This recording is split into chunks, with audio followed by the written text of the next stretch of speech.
para cinema. Mas com certeza. E olha que eu nunca imaginei. Porquê? Porquê é que nunca imaginaste? Porque... Nunca te viste ao espelho? Nunca te Não, viste quer filmada? dizer, eu me vejo ao espelho todos os dias. O problema também não é ser muito preta, até porque este tom é que eu começo a ver agora que tem uma grande vantagem para o cinema. Completamente. É verdade. É uma mais-valia que tu tens de tirar partido dele. Dessa tua mais-valia. Olha que eu gostei de ver. Gostaste Gostei de ver. mesmo. Mas não tens visto.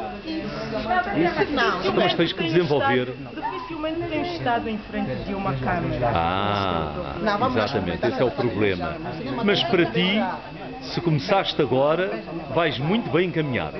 Olha, não tem problema, que eu não tenho mesmo, até porque gosto de estar com os colegas, de falar para o público, tenho muita facilidade de comunicação. Tens, claro que sim. E isto vai me levar aos longes. É mentira. José, espera só.